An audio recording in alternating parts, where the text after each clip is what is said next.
सम्पूर्णमा हार्दिक नमस्कार। हामीले विभिन्न विषयमा सहकारी कर्मीहरूसँगको छलफल कार्यक्रमहरू अगाडि बढाइरहेका छौँ। त्यही क्रममा अहिलेको महामारीको अवस्थामा कसरी सहकारी संस्था र सहकारी संस्थाका सदस्यहरूको जीविकोपार्जनमा सहजीकरण हुन सक्छ, हामीले कसरी चाहिँ आपद विपदमा परेको अवस्थाको सदस्यहरूको दुःख सुखको साथी बन्न सक्छौँ भन्ने खोजीको क्रममा विभिन्न विषयहरू उप हामीले छलफल गर्दै आएको कुरा अघि नै जानकारी पनि भइसक्यो र यी विषयमा हामीले अगाडि बढाउने क्रममा आज नेपालकै उत्कृष्ट व्यवस्थापकहरूमध्ये नम्बर 1 मै गनिने अथवा केही औँलाहरूमा गन्दाखेरि ती केही औँलाहरूमा पहिलो पंक्तिमा रहनुहुने हाम्रो आदरणीय कृष्ण कुमार श्रेष्ठ सर, जो चाहिँ पनौतीबाट आफ्नो काम सुरु गर्दै पनौतीको सामुदायिक बचत तथा ऋण सहकारी संस्थाबाट सुरु गरेर दोलखाको सहकारी हुँदै अहिले चन्द्रगिरी सहकारी संस्थामा प्रमुख कार्यकारी अधिकृतको रूपमा रहनु भएको छ। आज हामीले उहाँको मार्फतबाट एउटा विषय मितव्ययी भन्ने शब्द, हामी गाउँघरमा यो मितव्ययी भन्ने शब्द धेरै प्रयोग त गर्दैनौँ, तर यसको अर्थ लाग्ने शब्दहरू प्रयोग गरिराखेका हुन्छौँ। त्यो गर्दाखेरि यो मितव्ययी भन्ने शब्द अलि अप्ठ्यारो पनि लागेको हुनसक्छ। त्यसमा चाहिँ मैले अघि यसो यो शब्दकोश पल्टाएर हेर्दाखेरि के लेखिएको रहेछ मितव्ययी भन्नेमा चाहिँ यहाँ केही कुरा भन्न चाहन्छु। आवश्यक काम मात्र वा आवश्यक कामको लागि मात्रै पुर्याएर गरिने खर्च, जसलाई चाहिँ हामी जनजीवनमा फारो अथवा कम खर्च अथवा किफायत अथवा बचत गर्ने भन्ने शब्दबाट चाहिँ सम्बोधन गर्ने गर्छौँ।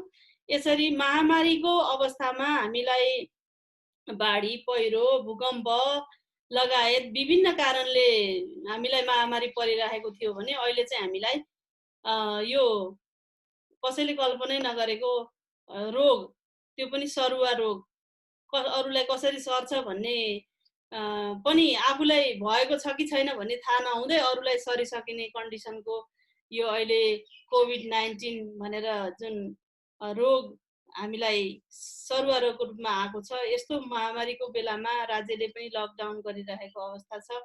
त्यतिखेर हाम्रा आम्दानीहरू कम भएका छन्, खर्च गर्ने बाटोहरू र भोग लाग्छ, सबैलाई खानै पर्यो, अरू आवश्यकताहरू हुन्छ पुर्याउनै पर्यो।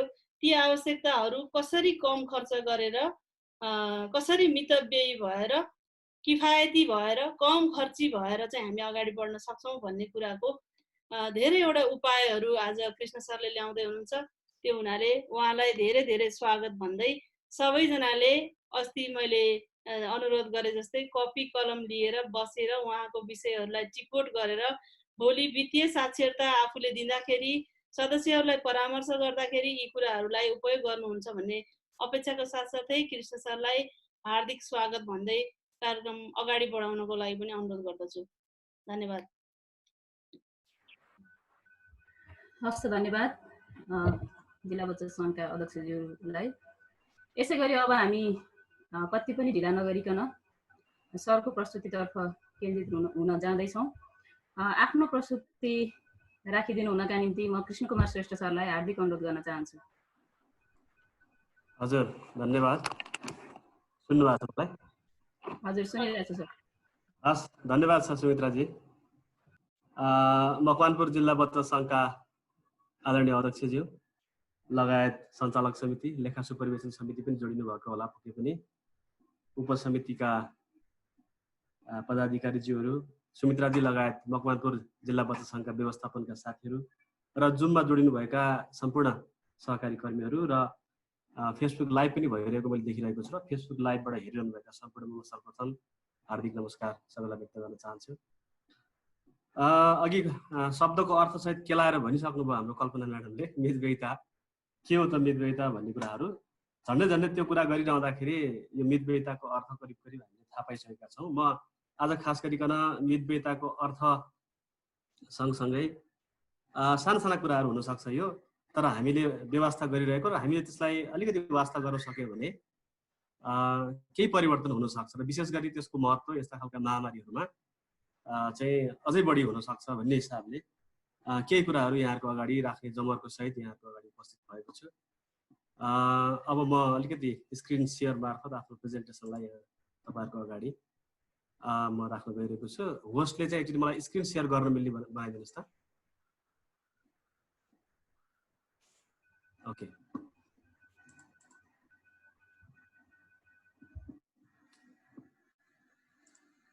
मेरो स्क्रिन देखिया छ है?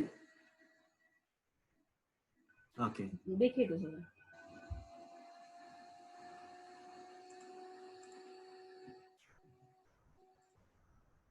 ठिक छ, अहिले पनि देखेको छैन? देखिएको छ सर। ओके, अब आज मैले यहाँहरूसँग छलफल गर्ने विषय भनेको महामारीमा मितव्यय हेर्ने उपाय। हुन त मितव्यय जहिले पनि हुनुपर्छ। हामी सहकारीमा आबद्ध मान्छेहरू, सहकारीलाई हामी वित्तीय शिक्षाका कुराहरू गरिरहन्छौँ, सदस्यहरूलाई बचत गर्ने उपायहरू सिकाइरहेका हुन्छौँ, तसर्थ मितव्यय जहिले पनि हुनुपर्छ। तर यो मितव्यय भन्ने कुराहरू चाहिँ विशेष गरी यो महामारीमा यसको चाहिँ महत्त्व अझै बढ्दो चाहिँ हुँदो रहेछ। त्यस कारणले गर्दाखेरि यहाँ केही कुराहरू महामारीमा हामीले मितव्यय हुने उपायहरू मैले चाहिँ टिप्सको रूपमा यहाँहरूको अगाडि ल्याएको छु। यहाँले देखिरहनु भएको छ मेरो प्रेजेन्टेसनको पहिलो स्लाइड। यो स्लाइडमा तपाईँहरूले एकदमै ध्यान दिएर हेर्नुभयो भने यो स्लाइडमा पनि तपाईँले केही अर्थहरू चाहिँ पक्कै पनि भेट्नुहुन्छ। यहाँ वित्तीय साक्षरताको एउटा बत्ती बलिरहेको छ र त्यो वित्तीय साक्षरताको चाहिँ बत्तीले हाम्रा सदस्यहरूलाई मितव्ययी हुने तरिका सिकाउँदै हाम्रा सदस्यहरूलाई चाहिँ सुखी र समृद्ध बनाउन प्रयत्न गरेको कुराहरू यहाँले यो चाहिँ मेरो पहिलो स्लाइडबाट चाहिँ सक्नुहुन्छ। यो बत्ती सधैँभरि चाहिँ हाम्रो सहकारी संस्थाले बालिराख्नुपर्छ। मैले अघि पनि निवेदन गरेँ, यो बत्ती यो वित्तीय साक्षरताको जो प्रकाश छ यसको महत्त्व चाहिँ महामारीमा अझै बढी हुँदैछ। त्यस कारणले गर्दा मैले यो चन्द्रगिरी बस्तर ऋण सहकारी संस्थामा प्रमुख कार्यकारी अधिकृतको रूपमा रहेर यहाँका सदस्यहरूलाई मितव्यय हुने उपायहरू चाहिँ सुझाउँदै गर्ने क्रममा मलाई लाग्छ यो मकवानपुर जिल्लामा पनि उपयोग हुन सक्छ भन्ने हिसाबले कल्पना म्याडमले चाहिँ रिक्वेस्ट गर्नुभएको हिसाबले मैले त्यो अनुसार प्रस्तुति यहाँ तयार पारेको छु र मैले आफ्नो प्रस्तुतिलाई अब अगाडि बढाउन गइरहेको छु। आजको प्रस्तुति सुरु गरौँ एउटा भनाइबाट। तपाईँहरू ध्यान दिएर यसलाई चाहिँ हेर्नु होला। म अलिकति प्राविधिक यहाँ व्यवस्थापन गर्दैछु साथीहरू। यहाँ चाहिँ के भनिएको छ त भन्दाखेरि if you can't measure it you can't manage it. यो पिटर एफ ड्रकरको भनाइ हो। पिटर एफ ड्रकर भनेको व्यवस्थापनका पिता भनेर हामी चिन्ने गर्छौँ। विशेष गरी व्यवस्थापनका विद्यार्थीहरू जसले व्यवस्थापन विषय अध्ययन गर्नुहुन्छ उहाँहरू सबैले चिन्ने नाम, उहाँहरू सबैले चिन्ने व्यक्ति पिटर एफ ड्रकर हो, जसलाई फादर अफ म्यानेजमेन्ट भन्छ। यो भनाइबाट हामी के बुझ्न सक्छौँ त भन्दाखेरि हामीले कुनै पनि कुराको चाहिँ मापन गर्न सकेनौँ भने त्यो कुरालाई हामी व्यवस्थापन पनि गर्न सक्दैनौँ। जस्तो यो विशेष गरी मितव्ययी हुने कुराको सन्दर्भलाई लिएर चाहिँ बताउनु पर्दाखेरि हामीसँग आम्दानीका स्रोतहरू के छन्, हामीसँग खर्चका चाहिँ बाटोहरू के छन् भन्ने कुराको हामीसँग एकिन मापन हामीले गर्न सकेनौँ भनेदेखि वास्तवमा हामीले हाम्रो आम्दानीलाई पनि व्यवस्थित गर्न सक्दैनौँ, हाम्रो खर्चलाई पनि व्यवस्थित गर्न सक्दैनौँ भन्ने अर्थले पनि यसलाई चाहिँ हामी बुझ्न सक्छौँ। त्यस कारणले गर्दाखेरि व्यवस्थापनमा पिटर एफ ड्रकरका धेरै यस्ता कोटेसनहरूले महत्त्व राख्ने गर्छन् र त्यस हिसाबमा मैले यो आजको प्रस्तुतिलाई चाहिँ उहाँकै यही भनाइबाट सुरुवात गर्न खोज्दैछु। अब सन्दर्भ छ लकडाउन, कोभिड-19 को महामारी, यसको चाहिँ असरको बारेमा थोरै हामी चाहिँ एउटा चाहिँ विश्लेषण गरेर आजको प्रस्तुतिलाई अगाडि बढाउँ। कोरोनाको असर, अब यसका असरहरू हामी विश्लेषण गर्दै जाने क्रममा यसका धेरै चाहिँ तपाईँको असरहरू बुदागत रूपमा हामीले हेर्न थाल्यौँ भने यसलाई धेरै तरिकाबाट चाहिँ विश्लेषण गर्न सकिन्छ। यहाँ मैले चाहिँ सजिलो होस्, विश्लेषण गर्न सजिलो होस् भनेर यसका असरहरू तीनवटा वर्गमा विभाजन गरेर सजिलो गरी प्रस्तुत गरेको छु। जस्तो यसको असर संस्थालाई के परिरहेको छ, सदस्यलाई के परिरहेको छ र कर्मचारीलाई के परिरहेको छ भन्ने हिसाबले चाहिँ हामीले विश्लेषण गर्नु जरुरी छ र यसरी विश्लेषण गर्न सक्यौँ भने त्यही अनुसारको हामीले चाहिँ आगामी रणनीति के बनाएर अगाडि बढ्ने भन्ने कुराहरू तय गर्न सजिलो हुन्छ। जस्तो म सरसर्ती यहाँ धेरै व्याख्या गरिन्न, मैले चाहिँ यहाँ सरसर्ती संस्थालाई के असर पर्छ भन्ने कुरामा गुणागत रूपमा जान चाहे। जस्तो हामी धेरै संस्थाहरू प्रकोपको तयारी गर्दा रहेनछौँ। यस अब अहिले कल्पना म्याडमले भन्नुभयो, यो त हामीले कल्पनै नगरेको, शताब्दीमा कहिले पनि सोच्दै नसोचेको प्रकोपको हामीले सामना गर्न परिरहेको छ। तर हामीहरूमा चाहिँ आगो लागि भयो, भूकम्प गयो, बाढी पहिरो चाहिँ आयो, यो त नियमित रूपमा आइराख्ने किसिमका चाहिँ प्रकोपहरू हुन्। तर त्यस्ता खालका प्रकोपहरूको पनि हामीले तयारी गरेका छौँ त त्यसको प्रकोपलाई सामना गर्नको लागि भन्ने प्रश्न चाहिँ अहिले उब्जेको छ पक्कै पनि। त्यस कारणले गर्दाखेरि यो चाहिँ एउटा प्रकोपको तयारीमा कमजोर रहेछौँ भन्ने कुरा अहिले देखाएको छ। अर्को कुरा, अब यो लकडाउनको अवधि, महामारीको अवधिमा संस्थालाई एउटा कानुनी चाहिँ दायित्वहरू पुरा गर्दै अगाडि बढाउनु पर्ने हाम्रो आवश्यकता पनि छ। त्यस कारणले गर्दाखेरि कानुनी परिपालनाका सन्दर्भलाई लिएर पनि यसको चाहिँ असरहरू छन्। जस्तो कि अब अहिले हुन त कर तिर्नुपर्ने निकायहरूले त्यसका चाहिँ कर तिर्ने अवधिहरू चाहिँ थप्दै गएको अवस्थाहरू छन्। अब कतिपय निकायहरूमा हामीले रिपोर्टिङ गर्नुपर्ने कुराहरू छन्, लगायतका चाहिँ धेरै अब कानुनी परिपालनाका कुराहरू छन्, त्यसमा पनि प्रभाव पर्दै अगाडि बढिरहेको छ। अर्को डिजिटल च्यानलाइज गर्ने कुराहरू पनि यसले चाहिँ एउटा चाहिँ प्रभाव छोड्न चाहिँ छोडेको छ अहिले संस्थाहरूमा। किन भन्दाखेरि जुन संस्थाहरू प्रविधिमा आधारित सेवाहरूको विकास गर्न पछाडि परेका छन्, उनीहरू अहिले सदस्यहरूलाई सेवा दिनको लागि पनि पछाडि परेको कुरा चाहिँ देखिएको छ प्रश्न। त्यस कारणले गर्दाखेरि डिजिटल सर्भिसहरूलाई च्यानलाइज गर्नुपर्ने कुराहरूलाई पनि यसले चाहिँ महसुस गराएको कुरा छ। अर्को भनेको यो महामारीले प्रत्यक्ष रूपमा असर पुर्याएको भनेको ऋणको गुणस्तरमा चाहिँ असर पुर्याएको छ। हामी जसलाई चाहिँ असल ऋण भन्थ्यौँ, त्यो असल ऋण यो महामारीको कारणले गर्दा, लकडाउनको कारणले गर्दा अब असल नहुन सक्दछ, खराब हुन सक्दछ। जुन हिसाबले हामी चाहिँ ऋण विश्लेषण गर्थ्यौँ, अब त्यस हिसाबले विश्लेषण गरेर पुग्नेवाला छैन। त्यस कारणले गर्दाखेरि ऋणको गुणस्तरमा यसले असर पारिसकेको अवस्था छ। त्यस्तै गरी बचत परिचालनमा यसले असर पार्नेवाला छ, पारिरहेको छ। संस्थागत पुँजीमा यसले असर पार्नेवाला छ, अर्को लगानीमा यसले असर पार्नेवाला छ।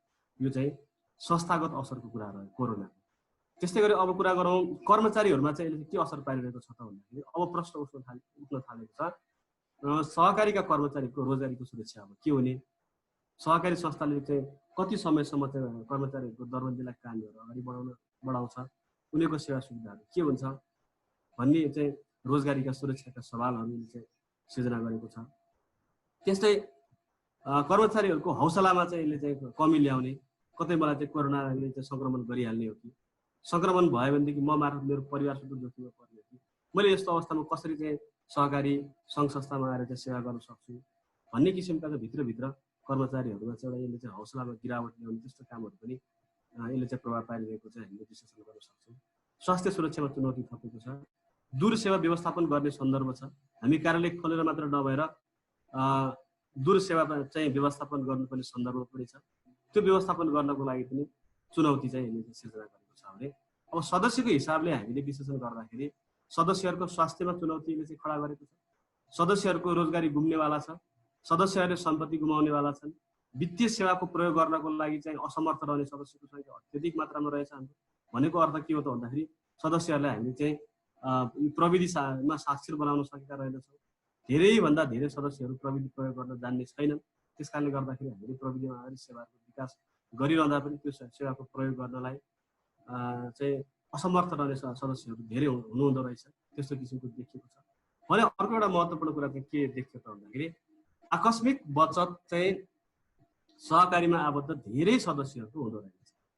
भनेको के हो त भन्दा यस्तो खालको कोभिड-19 जस्तो महामारीमा जुन बेलामा चाहिँ सदस्यहरूको आफ्नो रोजगारी बन्द हुन्छ, कमाइ गर्ने चाहिँ आफ्नो पेसा बन्द हुन्छ, कमाइ रोकिन्छ, त्यस पछाडि कमाइ रोकिसकेपछि सदस्यहरू कति दिनसम्म चाहिँ एकदम निर्धक्कसँग आफ्नो जीवनयापन गर्न सक्छन्?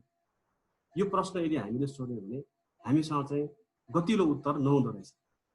हाम्रो सदस्यहरू एक हप्ता कन्फिडेन्टली चाहिँ आफ्नो जीवनयापन गर्न सक्छन्, 2 हप्ता 3 हप्ता यो छैन।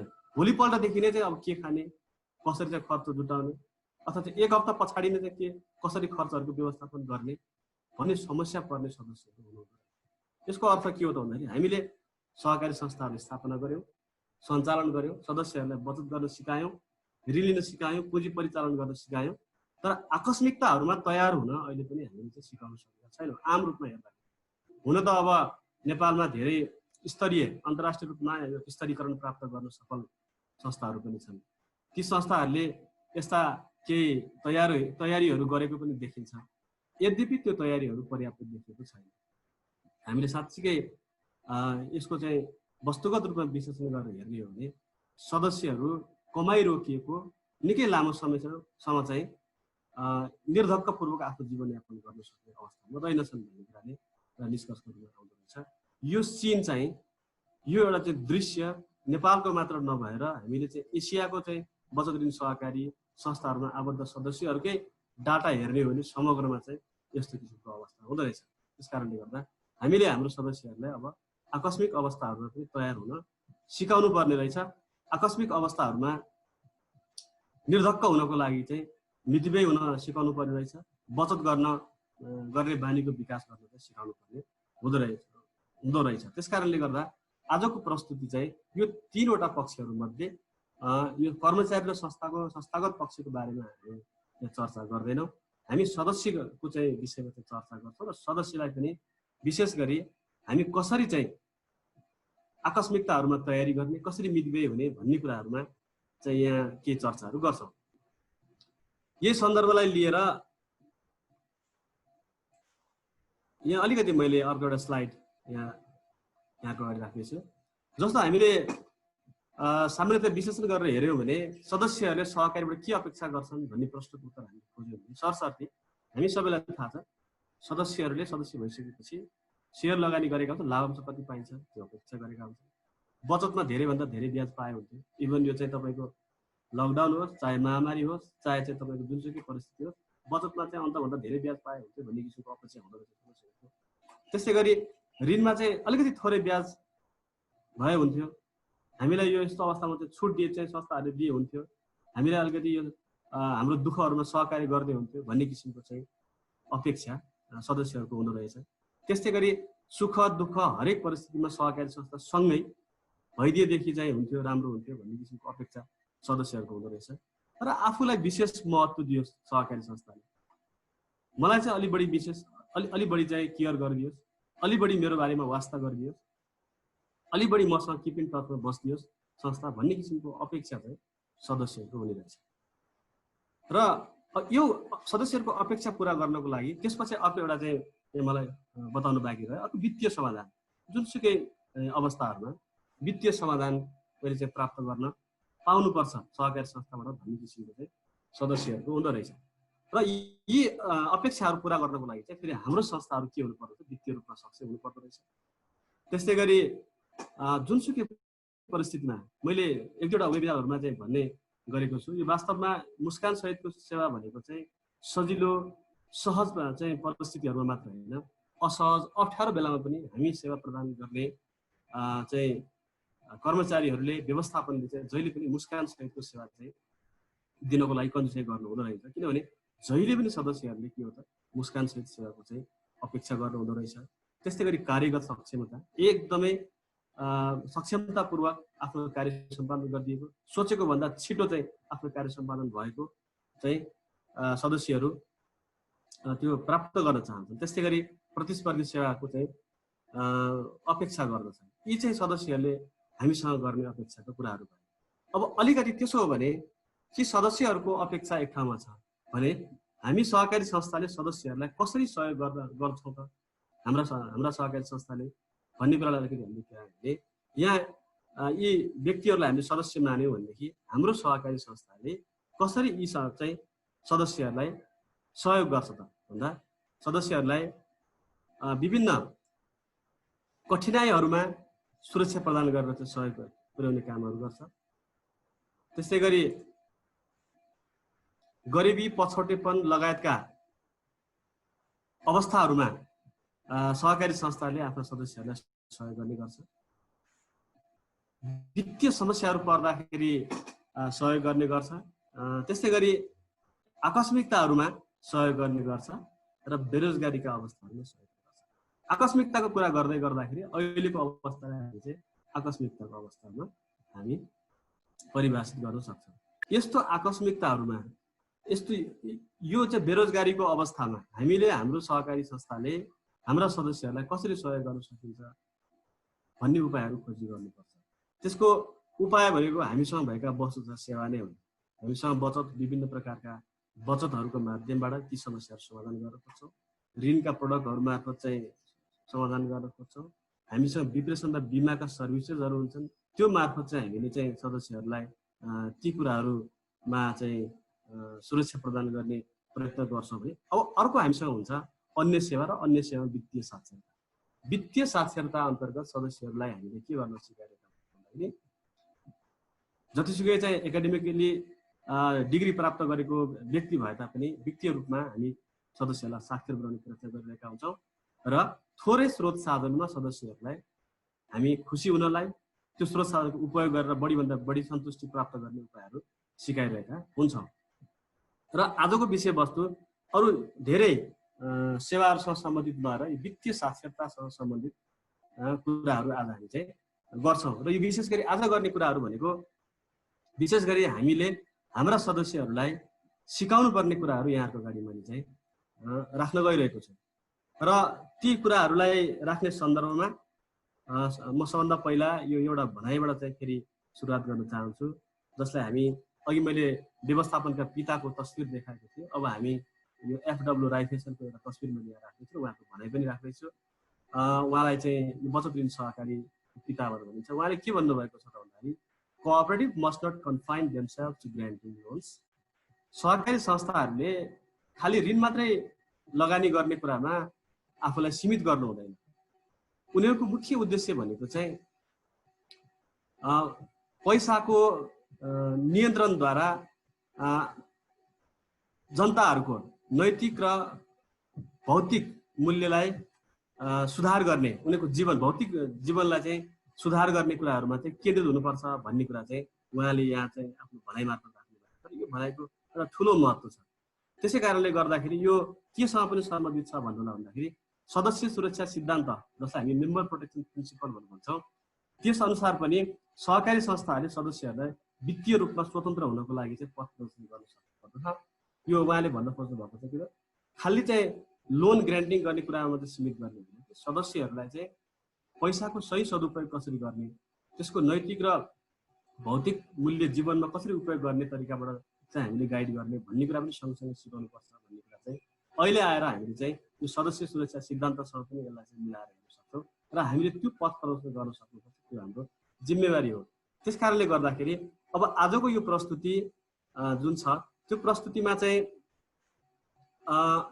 महामारीको कारणबाट खर्च व्यवस्थापन गर्न नसकेको धेरै मानिसहरू चिन्तित अवस्थामा छन् भन्ने हिसाबले यो आजको चाहिँ प्रस्तुति तयार भएको छ। र विशेष गरी एकदमै यो महामारीको अवस्थामा खर्च कसरी कटौती गर्ने होला भन्ने कुरा चाहिँ जान्न र सिक्न जो इच्छुक हुनुहुन्छ उहाँहरूको लागि चाहिँ यो आजको प्रस्तुति उपयोगी हुन सक्छ। त्यस कारणले गर्दाखेरि यिनै कुराहरूमा आधारित रहेर मैले चाहिँ टिप्सको रूपमा महामारीमा हामीले चाहिँ के कुराहरूमा ध्यान दियौँ भने हामी निकै हुन सक्छौँ भन्ने कुरा चाहिँ यहाँको अगाडि टिप्सको रूपमा ल्याएको छु। हुनसक्छ यो कुराहरू एकदमै सानो सानो कुराहरू पनि हुनसक्छ र यो कुरा प्रस्तुत गर्दै गर्दाखेरि यहाँले थाहा नपाएको यहाँहरूको लागि एउटा नयाँ कुरा, एकदम नौलो कुरा त्यस्तो नहुन पनि सक्छ। तर हामीले त्यसलाई व्यवस्था गरेको यस्तो त किन गरिरहनु पर्ला र भनेर चाहिँ त्यति धेरै याद नगरेका कुराहरू चाहिँ पक्कै पनि हुन सक्छन्। जुन कुरालाई हामीले अलिकति याद गर्न सक्यौँ त्यो कुरालाई लागू गर्न सक्यौँ र लागू गर्नको लागि हामीले हाम्रा सदस्यहरूलाई चाहिँ प्रेरित गर्न सक्यौँ भने यसले चाहिँ अर्थ चाहिँ राख्न सक्छ। त्यस हिसाबले यो आजको चाहिँ प्रस्तुतिहरू तयार भएको छ र हामीले चन्द्रगिरी बचत ऋण सहकारी संस्थाले हाम्रा सदस्यहरूलाई चाहिँ यो डिजिटल लिट्रेसीमा जोड्ने क्रम हामीले जारी राखेका छौँ र हामीले हाम्रा सदस्यहरूलाई मितिव्यय कसरी हुने भनेर चाहिँ जुन कुराहरू रिकमेन्ड गरेका छौँ त्यो कुरा चाहिँ अरू सहकारी संस्थाको लागि पनि काम लाग्न सक्छ भन्ने हिसाबले त्यही आधारमा चाहिँ आजको यो प्रस्तुति तयार भएको छ। र अब म यो महामारीमा मितव्ययी हुने उपायहरू चाहिँ टिप्सको रूपमा यहाँको अगाडि राख्न गइरहेको छु। र विशेष गरी यो कुरामा प्रवेश गर्दै गर्दाखेरि हामीले चाहिँ कहाँबाट चाहिँ कुरा सुरु गर्नुपर्छ त भन्दाखेरि सबभन्दा पहिला जो मितव्ययी हुन चाहन्छ त्यस्ता मान्छेले, जसले खर्चलाई कटौती गर्न चाहन्छ त्यस्ता व्यक्तिहरूले सबैभन्दा पहिला आम्दानीलाई मुख्यतया 3 भागमा बाँड्नुपर्छ भनेर भन्छु। पहिलो भाग भनेको 3 भागमध्ये पहिलो भाग भनेको चाहिँ बचत हो, दोस्रो भाग भनेको आवश्यकताको भाग हो, र तेस्रो भाग भनेको चाहिँ इच्छा हैन। बचत यसलाई अंग्रेजीमा हामी सेभिङ भनौं, आवश्यकता यसलाई हामी अंग्रेजीमा चाहिँ नीड भनौं, र इच्छा यो चाहिँ के हो त भन्दाखेरि यसलाई हामी वान्ट भनौं अथवा डिजायर भन्न सक्छौं। अब यो बचत आवश्यकता र इच्छाको अनुपात चाहिँ कस्तो हुन सक्छ त सामान्य अवस्थामा सरसर्ती हेर्यो भने जस्तो यो प्रतिशतमा ठ्याक्कै नमिल्न सक्छ, किनभने यो चाहिँ हामीले रिसर्च गरेर कुनै त्यसको चाहिँ एउटा फाइनल डाटा होइन, तर टेन्टेटिभली यो मिल्न सक्छ। किन भन्दाखेरि हामीले यो विभिन्न चाहिँ रिसर्चहरू अध्ययन गर्ने क्रममा चाहिँ के देखिएको छ त भन्नु छ भने नेपाल जस्तो विकासोन्मुख देशमा चाहिँ देशका नागरिकहरूले आफ्नो कमाइको धेरैभन्दा धेरै हिस्सा चाहिँ आफ्नो आवश्यकता पूरा गर्नकै लागि खर्च गर्नुपर्छ। त्यो धेरैभन्दा धेरै हिस्सा चाहिँ आवश्यकता पूरा गर्नको लागि नै खर्च हुन्छ। त्यसकारणले गर्दाखेरि तपाईले यसो याद गर्नुहोस्, विशेष गरी युरोपियन कन्ट्रीका मान्छेहरू मजाले चाहिँ देश विदेश किन घुमिरहेका हुन्छन् त भन्दाखेरि उनीहरूको आम्दानीको थोरै हिस्साले मात्रै पनि आवश्यकता पूरा गर्नको लागि काफी हुन्छ, र उनीहरूसँग सेभिङको अमाउन्ट अथवा इच्छामा खर्च गर्नको लागि पैसा बाँकी रहन्छ। त्यसकारणले गर्दाखेरि उनीहरू के गर्छन् त आवश्यकता पूरा गरिसके पछाडि बाँकी रहेको पैसाले मजासँग देश विदेश घुम्छन्, आफ्नो हबिजहरू पूरा गर्छन्। तर हामी जस्तो डेभलपिङ कन्ट्रीका नागरिकहरूको चाहिँ आम्दानीको धेरैभन्दा धेरै हिस्सा चाहिँ आवश्यकतामा खर्च हुँदो रहेछ हैन। त्यसकारणले गर्दाखेरि यो हाम्रो आम्दानीको सबैभन्दा ठुलो हिस्सा आवश्यकताको लागि खर्च हुन्छ। त्यस पछाडि हामीले चाहिँ बचतको लागि चाहिँ छुट्याउनु पर्छ, र हाम्रा इच्छा आकांक्षाहरू हुन्छन्, र इच्छा र आकांक्षालाई पनि मान्छेले खर्च गर्ने गर्छन्। करिब करिब सामान्य अवस्थामा चाहिँ बचतको प्रतिशत भनेको आम्दानीको चाहिँ 25% चाहिँ टोटल हामी जति आम्दानी गर्छौँ त्यसको 25% बचत गर्नु सामान्य अवस्थामा राम्रो हुँदो रहेछ। भन्दाखेरि आवश्यकतामा खर्च चाहिँ करिब 60% खर्च हुँदो रहेछ भने इच्छा र आकांक्षा पूरा गर्नको लागि हबिजहरू पूरा गर्नको लागि मान्छेले 15% चाहिँ खर्च गर्छ सामान्य अवस्थामा। भने अब यदि हामी महामारीको अवस्थामा हाम्रो चाहिँ अवस्थालाई ठ्याक्क चाहिँ टर्न गर्ने हो भने हामी अहिले केमा केन्द्रित हुन थालेका छौँ भने हाम्रो आम्दानीहरू बन्द भएका छन् अथवा कम भएको छ, कटौती भएको छ। त्यसकारणले गर्दा तर हाम्रो आवश्यकता चाहिँ बढेको छ। यतिखेर सामान्य जुन हाम्रो चाहिँ खर्चका शीर्षकहरू छन् ती खर्चका शीर्षकहरूमा के खर्चका शीर्षकहरू थपिएका छन्। हामीले सामान्य हिसाबले टार्ने खर्चहरूले नपुगेर अरू खर्चहरू चाहिँ यसमा जोडिएर आएका छन्। त्यसले गर्दाखेरि आवश्यकता मान्छेको यतिखेर बढेको छ, आम्दानीको बाटोहरू चाहिँ कम भएको छ। त्यस कारणले गर्दाखेरि अब हामीले चाहिँ के गर्नुपर्छ भन्दाखेरि यो सीमित आम्दानीमा कटौती भएको आम्दानीको जुन एउटा हिस्सा छ त्यो हिस्साबाट आफूलाई कसरी मितिव्ययी हुनाउँदै यो बनाउँदै हामीले आफ्नो आवश्यकता, आफ्नो बचत र आफ्नो इच्छा पूरा गर्न सक्छौँ भन्ने कुरा सोच्नु पर्ने हुन्छ। जस्तो मैले चाहिँ यहाँ एउटा यो चाहिँ रिकमेन्डेसन मात्रैको रूपमा यहाँले लिनु होला, यसलाई चाहिँ यति नै गर्नुपर्छ भन्ने होइन। तर यो महामारीको अवस्था पनि कहाँ छ र मसँग चाहिँ अब बचत गर्ने पैसा भन्ने यदि हामीले बचत गर्न छोड्यो भने फेरि एउटा ठुलो एउटा चाहिँ हाम्रो गल्ती हुन जान्छ। त्यस कारणले गर्दाखेरि हुनसक्छ हामी चाहिँ सामान्य अवस्थामा जति प्रतिशत बचत गर्छौँ त्यति प्रतिशत बचत गर्न नसकौँला, त्यो 25 को ठाउँमा 15 हुनसक्छ।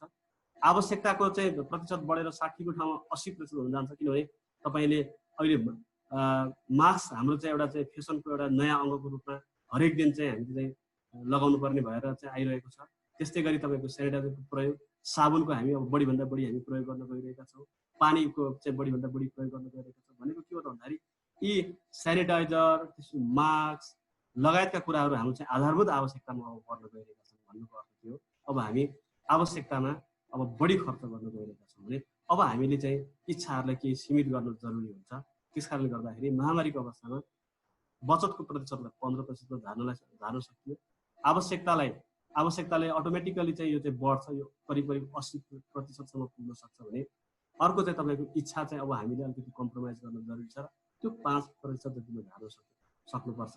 यो सबैभन्दा पहिला चाहिँ हामी मितव्ययी हुन चाहनेले यो 3टा कुरा चाहिँ बुझ्न जरुरी हुन्छ भन्ने कुराहरू मैले चाहिँ यहाँबाट यहाँलाई जानकारी गराउन खोजेँ। अर्को कुरा चाहिँ के छ त भन्दाखेरि जो मितव्ययी हुन चाहन्छ, मैले अघि नै सुरुवातमा भनेको थिएँ पिटर एफ ड्रकरको चाहिँ जुन एउटा कोटेसन, जसले चाहिँ मेजर गर्न सक्दैन उसले म्यानेज गर्न सक्दैन। मेजर गर्नको लागि त थाहा त हुनु पर्यो, के कुरा हो, कति हो भन्ने कुरा त थाहा हुनु पर्यो। तसर्थ खर्च कम गर्नको लागि सबैभन्दा पहिला आफ्नो सबै खर्चहरूको सूची बनाउनु पर्छ र त्यो मध्ये कुन खर्च कम गर्न सकिन्छ भन्ने कुराहरू हेर्नुपर्छ। जस्तो उदाहरणको लागि यो एउटा उदाहरण मात्रै हो। अब योभन्दा बढी पनि हुनसक्छ, योभन्दा कम पनि हुनसक्छ, शीर्षकहरू पनि र मैले यहाँ उल्लेख गर्ने रकमहरू पनि। जस्तो म एउटा उदाहरण यहाँको अगाडि प्रस्तुत गर्छु। जस्तो 1 महिनाको खर्च एउटा सामान्य परिवारको चाहिँ हामीले हेऱ्यौँ भने, सामान्य परिवार है, यो ठुलो जोइन्ट फ्यामिली पनि होइन, एउटा ठिक्कको सानो परिवारको महिनामा करिब कति खर्च हुन्छ त भन्ने कुराहरू, केमा खर्च हुन्छ भन्ने कुराहरू हामीले हेऱ्यौँ भने, उदाहरणको लागि मानौँ खाद्यान्नमा उसले चाहिँ 15,000 खर्च गर्दो रहेछ, लत्ता कपडामा चाहिँ उसको चाहिँ महिनामा 2,000 खर्च हुँदो रहेछ, साबुन मास्क सेनिटाइजरमा अब 1,000 महिनाको खर्च हुँदो रहेछ, नियमित औषधिमा 1,000 रुपियाँ खर्च हुन्छ भन्ने मानौँ, घर भाडामा 10,000 रुपियाँ खर्च हुन्छ भन्ने मानौँ, विद्युत तथा पानीमा 1,000 खर्च हुन्छ भन्ने मानौँ, उपहार खर्चमा 1,500, मनोरञ्जनमा 2,000 गरेर जम्मा महिनामा नगरी नहुने खर्च चाहिँ 33,500 कुनै एउटा परिवारको हुँदो रहेछ। यो भनेको के हो? सबैभन्दा पहिला हामीले हाम्रो खर्च केमा चाहिँ खर्च हुन्छ, कति बजेट आवश्यक छ भन्ने कुरा चाहिँ सबभन्दा पहिला चाहिँ हामीसँग यस्तो किसिमको एउटा डाटा बनाउनु जरुरी छ। तर यो गर्नुपर्छ भन्ने कुराहरू चाहिँ हामीलाई थाहा हुन्छ, धेरै मान्छेले गर्नु। यो गरियो भने चाहिँ के थाहा हुन्छ त भन्दाखेरि हामीले यी जस्तै खाद्यान्न, लत्ता कपडा, साबुन, नियमित औषधि, घर भाडा, विद्युत तथा पानी, उपहार खर्च, मनोरञ्जन खर्च, यी खर्चहरूमध्ये कुन कुन खर्च चाहिँ अहिले नगरे पनि हुन्छ भन्ने कुरा हामी सोध्नुपर्छ। यदि हामीले यस्तो किसिमको चाहिँ सूची बनाएनौँ भने हामीले माइन्युटली एकदमै नजिकबाट हामीले आफ्नो खर्चलाई चिन्न सक्दैनौँ, खर्चका शीर्षकहरूमा हामी चाहिँ पुग्न सक्दैनौँ। त्यस कारणले यो खर्चको चाहिँ सूचीहरू बनाउन आवश्यक छ। अब हामीले सरसर्ती उदाहरणको लागि मानौँ यो महामारीको बेलामा, जस्तो उदाहरणको लागि हामीले उपहार चाहिँ खर्च जे जति गर्ने गरेका छौँ त्यो खर्चहरू हामीले नगर्दा पनि ठिक हुन्छ होला। त्यस्तै अब मनोरञ्जनको लागि चाहिँ हामीले खर्च गर्ने गरेका छौँ हरेक चाहिँ महिनामा भने यो महिनामा हामीले चाहिँ यो महामारीको बेलामा त्यो मनोरञ्जनको लागि चाहिँ छुट्याइएको बजेटमा खर्च नगर्दा पनि हुन्छ होला। त्यस्तै गरी लत्ता कपडा पनि अब हामीले अलिकति कम्प्रोमाइज गरेर चाहिँ खर्च कटौती गर्न सक्छौँ होला। भनेपछि सरसर्ती हामीले हेऱ्यौँ भने महिनामा 33,500 हामीलाई चाहिँ बजेट आवश्यक पर्थ्यो भने अलिकति हामीले कम्प्रोमाइज गर्ने बित्तिकै के भयो त भन्दाखेरि 28,000 चाहिँ मा झऱ्यो हाम्रो बजेट। भनेको अब हामीलाई 28,000 रकम भएदेखि अब हाम्रो खर्च अथवा आवश्यकता पुरा हुन सक्ने भयो। र अब हामीसँग के भयो त भन्दाखेरि अब 5500 रुपियाँ चाहिँ हाम्रो चाहिँ महिनामा बचत भयो। सबभन्दा पहिला चाहिँ यसले भन्न खोजेको कुरा के हो त भन्दाखेरि हामीले यदि हाम्रो खर्च कटौती गर्न चाहन्छौँ भने खर्चका स्रोतहरू चाहिँ हामीले त्यसको सूची चाहिँ बनाउनुपर्छ र त्यसलाई हामीले चाहिँ जाँच गर्नुपर्छ कि कुन कुन खर्च चाहिँ हामीले नगरे पनि चाहिँ हामीले चलाउन सक्छौँ भन्ने कुरा जाँच गर्न सक्छौँ। र जस्तो कि 33,500 हाम्रो चाहिँ मासिक बजेट आवश्यकता पर्थ्यो भने अब 28,000 पुर्याउन सकिने भयो नि, अथवा अरूमा पनि केही कम्प्रोमाइज गर्न सकिन्छ कि भन्दा हेर्न सकिने अवस्था हुन्छ। सबभन्दा पहिला चाहिँ यो सिम्पल कुरा हो, तर यो कुरालाई लागू गर्नु र नगर्नुमा धेरै फरक छ। हामीले यसलाई चाहिँ लागू गर्न थाल्यौँ भने थोरै थोरै चाहिँ रकम गरेर हामी चाहिँ के गर्न सक्छौँ, मितव्यय हुन सुरु गर्न सक्छौँ, सुरुवात चाहिँ गर्न सक्छौँ मितव्ययताको। भने यदि यसलाई हामीले चाहिँ यो ठिकै छ हाम्रो त आम्दानी छँदैछ भनेर चाहिँ वास्ता गरेनौँ भनेदेखि यसरी धेरै चाहिँ शीर्षकहरूमा हाम्रो रकमहरू चुहिएर गइरहेका हुन्छन्। जुन चुहिएको रकम चाहिँ कालान्तरमा हामीले जोडेर हेऱ्यौँ, त्यसको हिसाब किताब निकाल्यो भने एउटा ठुलो भनौँ पनि हुनसक्छ।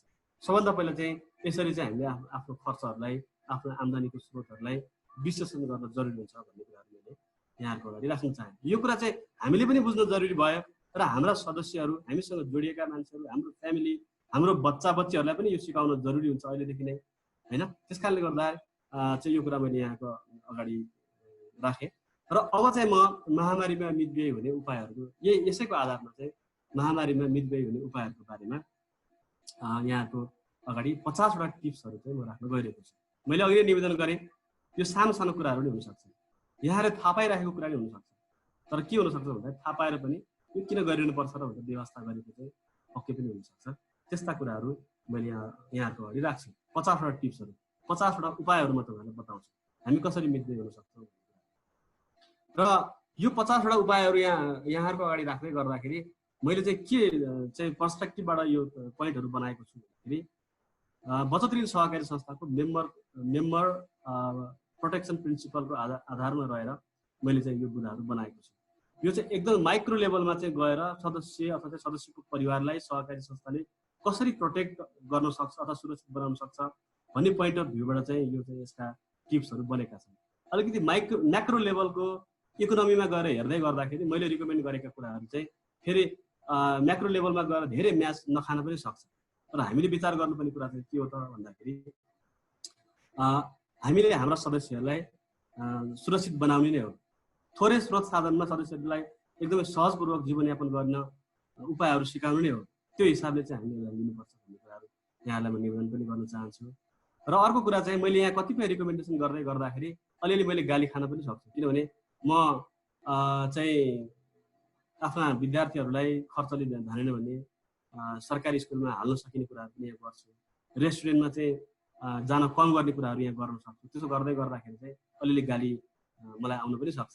तर हामीले यो समग्रतामा मैले अहिले पनि भने हाम्रा सदस्यहरूलाई कसरी मितिव्ययी बनाउन सकिन्छ भन्ने उपाय खोजी गर्ने क्रममा मैले 50वटा उपायहरू चाहिँ लिएर आएको छु र त्यो अब म प्रस्तुत गर्न चाहन्छु। सबैभन्दा पहिलो कुरा के छ त भन्दाखेरि उपाय 1 आफूलाई चाहिने सागसब्जी तथा तरकारीहरू आफैले उत्पादन गर्ने, जमिन नभएमा करेसाबारी वा कौशी खेती गर्ने।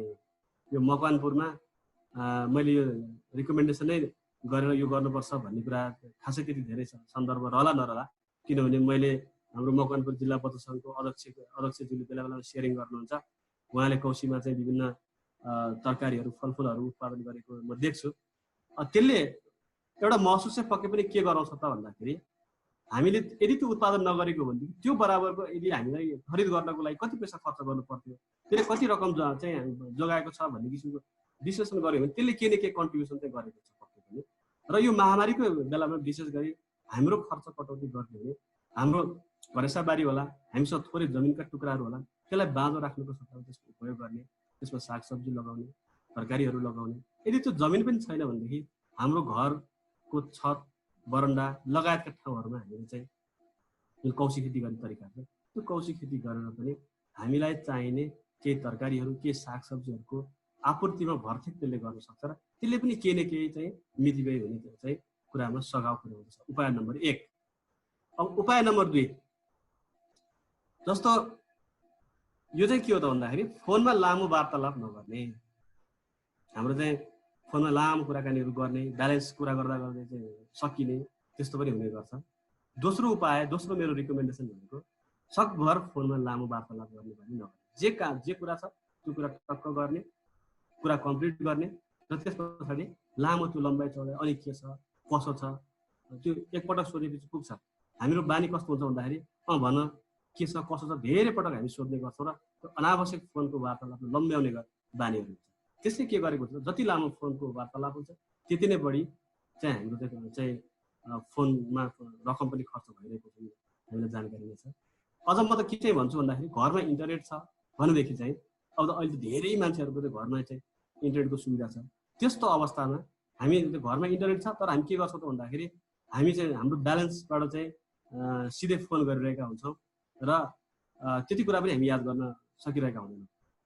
यदि घरमा इन्टरनेट छ भने हामी मेसेन्जर, भाइबर, इमो, स्काइप जस्ता चाहिँ यो निःशुल्क माध्यमबाट हामीले फोन गर्न सक्यौँ भने अथवा भिडियो कल गर्न सक्यौँ भने के हुने भयो भन्दाखेरि फोनको ब्यालेन्स त बचत भयो नि होइन। त्यस कारणले गर्दाखेरि यो चाहिँ उपाय नम्बर 2। तर यो सिम्पल कुरा हो तर हामीले वास्ता गरिरहेका हुँदैनौँ।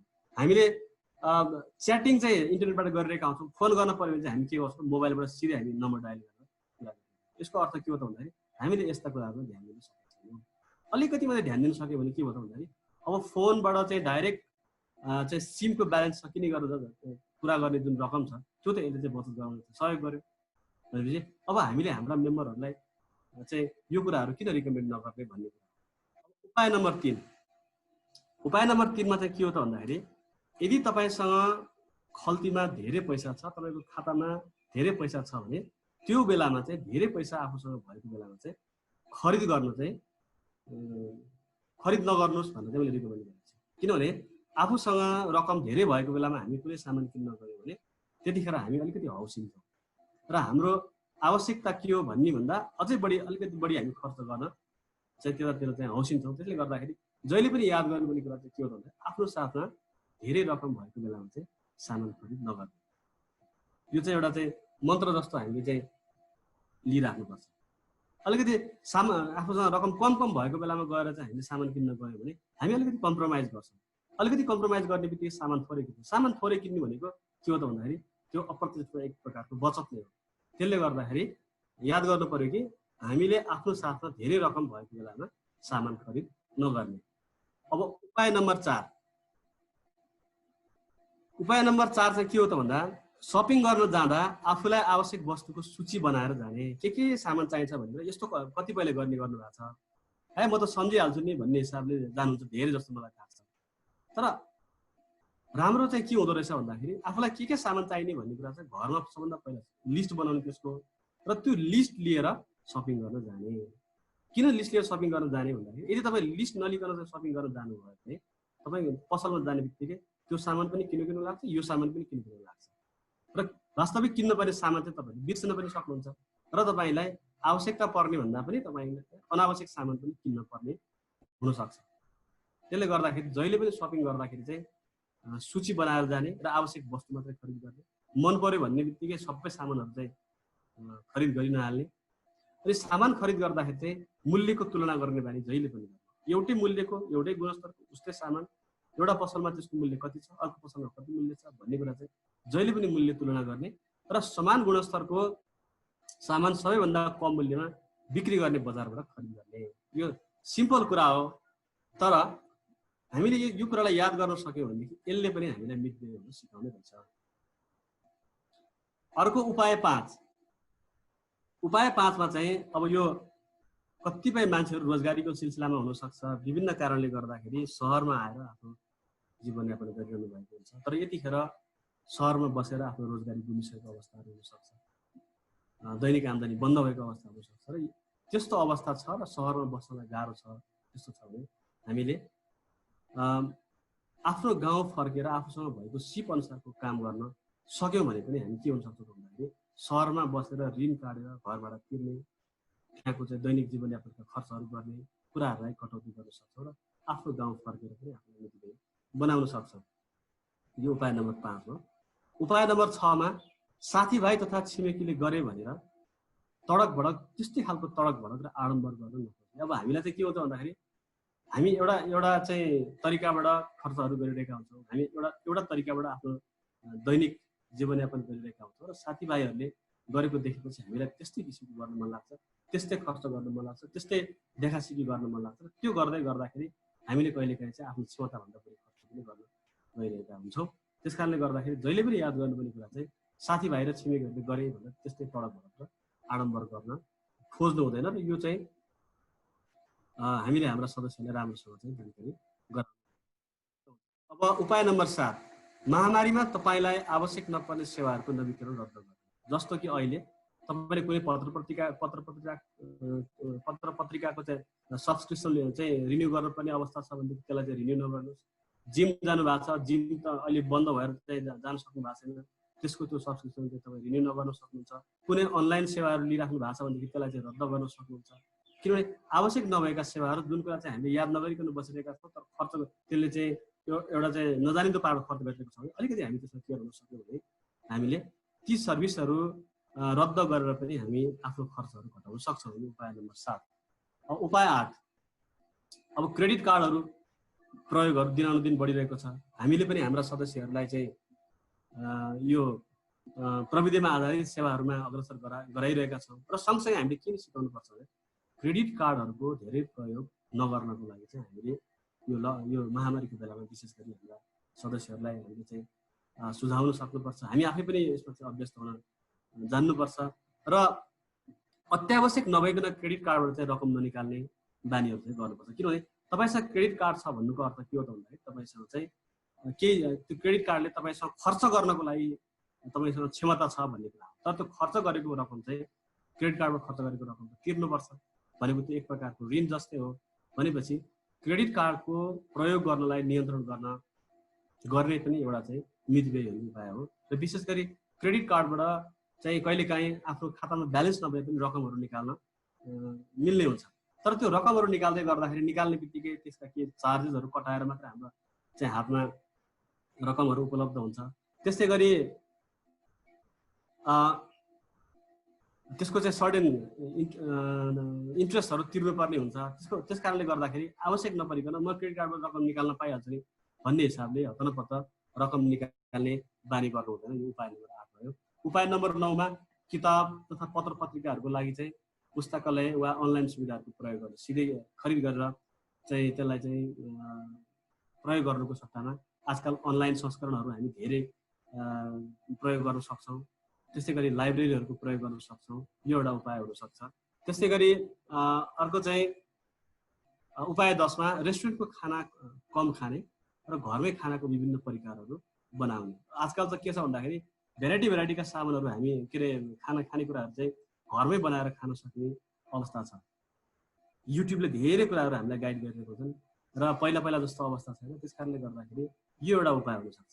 रेस्टुरेन्टको खाना चाहिँ एकदम कम गर्ने, घरमै खानाको विभिन्न परिकारहरू बनाएर खाने र उस्तै गुणस्तरको अझ तपाईँको स्वस्थकर खाना घरमै बनाएर खाँदाखेरि रेस्टुरेन्टको तुलनामा धेरै गुणा चाहिँ किफायती मूल्यमा हामीले घरमा खानेकुराहरू बनाएर खान सक्छौँ। उस्तै स्वाद, उस्तै अझ राम्रो गुणस्तरको खानेकुराहरू। त्यस कारणले गर्दाखेरि यो पनि एउटा चाहिँ खर्च कम गर्ने उपाय हुनसक्छ। त्यस्तै गरी अर्को उपाय 11 भरसक प्रिपेड मोबाइलहरूको फोन प्रयोग गर्ने। अब हुन त अलिकति चाहिँ हामी अलि महत्त्वपूर्ण पदमा भएका साथीहरूको चाहिँ नम्बरहरू प्राय जस्तो चाहिँ के हुन्छ भन्दाखेरि यो चाहिँ पोस्टपेड मोबाइलहरू प्रयोग गर्ने र पोस्टपेड मोबाइलको प्रयोग त निर्धक्कसँग गर्न पाइन्छ भन्ने टाइपको हुन्छ। यहाँनिर चाहिँ हामी मितव्ययी हुने सन्दर्भलाई लिएर मोबाइलमा चाहिँ प्रिपेड मोबाइल प्रयोग गर्न सकियो भनेदेखि यसले चाहिँ अलिकति हामीलाई खर्च कटौती गर्नलाई चाहिँ मद्दत गर्छ। किन भन्दाखेरि प्रिपेड मोबाइलमा चाहिँ कुरा गर्दा गर्दै ब्यालेन्स सकिन सक्छ भने पोस्टपेड मोबाइलमा चाहिँ तपाईँ ब्यालेन्स सके पनि कुरा गर्न पाउँछ, तपाईँ पछि रिचार्ज गर्न पनि सक्नुहुन्छ। भन्नुको अर्थ के हो भने मैले कुरा गर्दाखेरि अलिकति किफायती गरेर कुरा गर्नुपर्छ भन्ने किसिमको एउटा चाहिँ यसले मनोवैज्ञानिक असर चाहिँ प्रिपेड मोबाइल फोन प्रयोग गर्दाखेरि मानिसहरूमा हुने गर्छ। त्यसले गर्दाखेरि अलिकति इकोनोमी हुने तरिका भनेको चाहिँ भरसक प्रिपेड मोबाइलको फोन प्रयोग गर्ने पनि एउटा हुनसक्छ। त्यस्तै गरी अर्को उपाय भनेको खाइ नसकिने गरी खानेकुराहरू नपकाउने, खेर जाने गरेर। किनभने खानेकुरा खेर जानु भनेको चाहिँ खर्च बढ्नु नै हो। यो उपाय नम्बर 12। त्यस्तै गरी उपाय नम्बर 13 बिजुलीको बिल भुक्तानी, मोबाइल तथा टिभी रिचार्ज लगायतका विभिन्न भुक्तानीको लागि अनलाइन सुविधाहरूको प्रयोग गर्ने।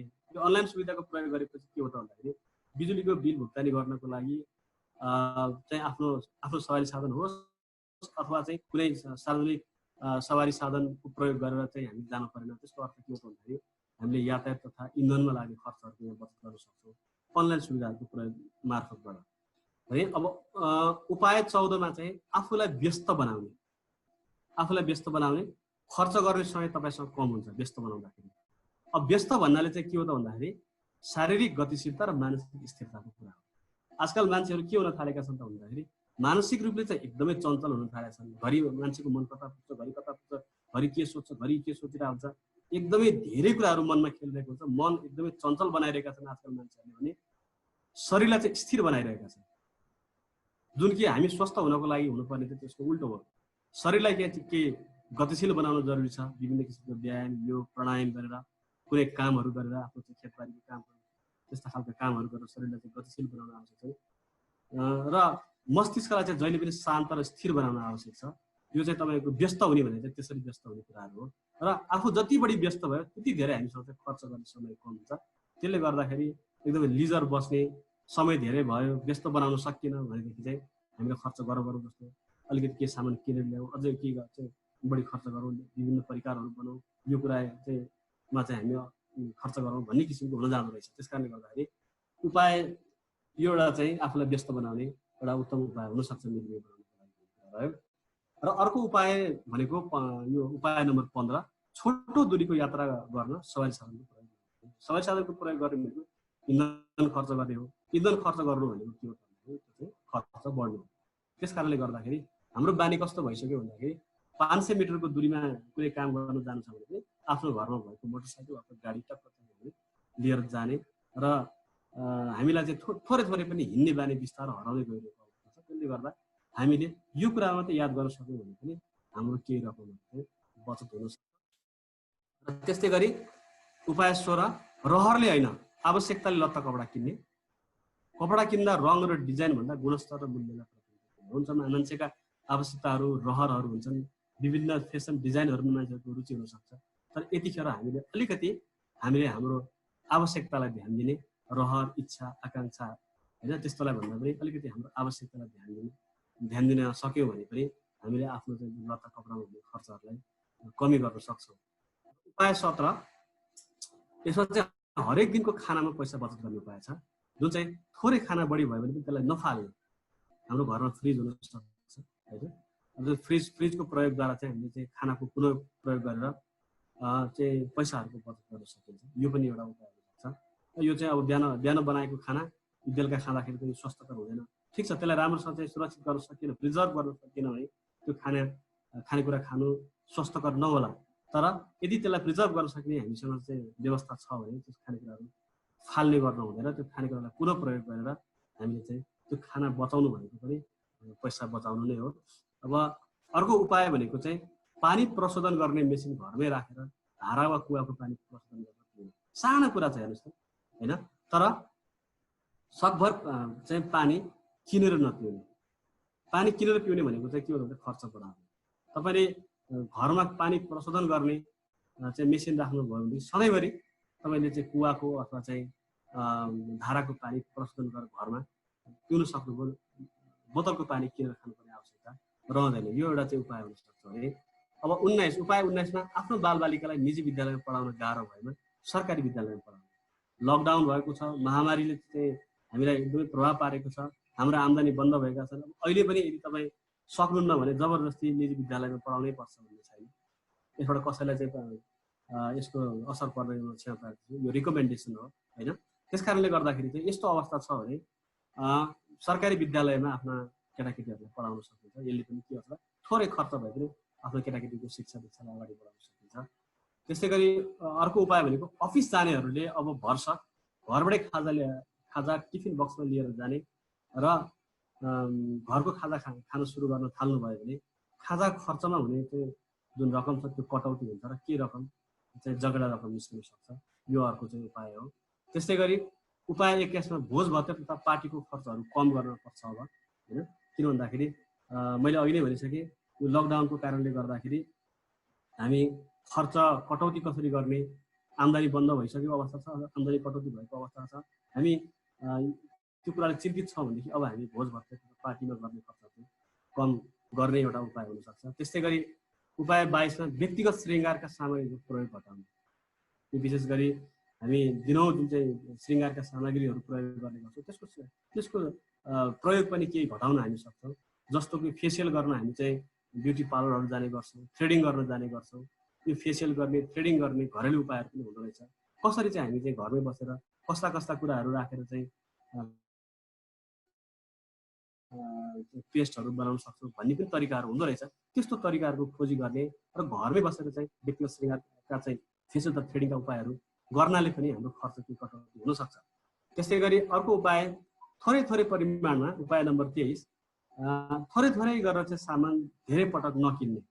यसो गर्दाखेरि चाहिँ थोरै सामान किन्दाखेरि त्यसको चाहिँ मूल्य बढी पर्न जान्छ। त्यस कारणले कम्तीमा केही हप्तालाई पुग्ने सामानहरू खरिद गऱ्यो भनेदेखि तपाईँलाई थाहा छ जुनसुकै सामानहरू चाहिँ तपाईँले अलिकति ठुलो परिमाणमा किन्नुभयो, चाहे तपाईँको टुथपेस्ट होला, चाहे तपाईँको चाहिँ तपाईँ फेसवास किन्नुहोस्, चाहे अरू कुनै आँटाहरू किन्नुहोस्, अलिक धेरै परिमाण किन्ने बित्तिकै के हुन्छ तपाईँलाई त्यसको मूल्य के न के चाहिँ कम हुन्छ, अथवा त्यही मूल्यमा किन्नुभयो भने पनि त्यसको परिमाण चाहिँ अलिकति थपेर एक्स्ट्रा केही तपाईँलाई चाहिँ उपलब्ध गराएको हुन्छ। त्यसको अर्थ के हो, थोरै परिमाण किन्नुको सट्टामा केही हप्तालाई पुग्ने सामान चाहिँ एकैपटक किनेर राख्नुभयो भने त्यसले के गर्छ, केही रकम चाहिँ त्यसको केही मूल्य त्यसको चाहिँ कम हुन पुग्दछ र बचत हुनलाई मद्दत गर्दछ।